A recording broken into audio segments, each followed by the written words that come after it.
Assalamualaikum teman-teman, jangan lupa untuk subscribe ya. Baik, mari kita telaah lebih lanjut teori tentang pertarungan antara Roronoa Zoro dan seorang komandan armada pemerintah dunia yang ahli pedang.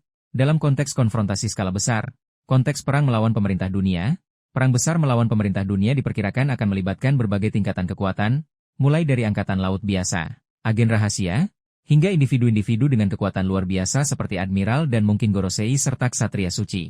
Dalam perang skala besar, struktur komando angkatan laut akan memainkan peran penting. Dan kemungkinan ada komandan armada yang tidak hanya cakap dalam strategi tetapi juga memiliki kemampuan bertarung yang menonjol. Potensi komandan armada yang ahli pedang, karakter baru yang kuat, Oda mungkin akan memperkenalkan karakter baru dalam jajaran tinggi angkatan laut yang memiliki keahlian berpedang setingkat Laksamana Muda atau Laksamana.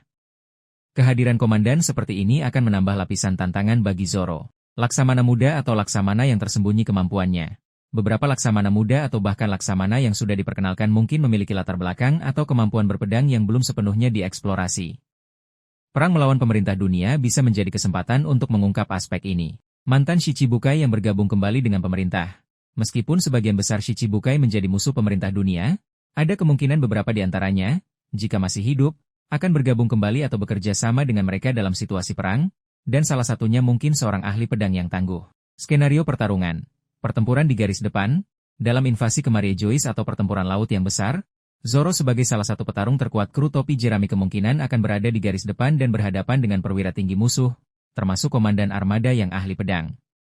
Duel untuk mengamankan tujuan strategis, Zoro mungkin harus mengalahkan komandan ini untuk membuka jalan bagi Luffy atau anggota kru lainnya, atau untuk merebut kembali wilayah yang dikuasai musuh. Pertarungan yang dipicu oleh interaksi dengan anggota kru lain, komandan armada ini mungkin mengancam atau melukai anggota kru lain, memicu Zoro untuk turun tangan dan melawannya.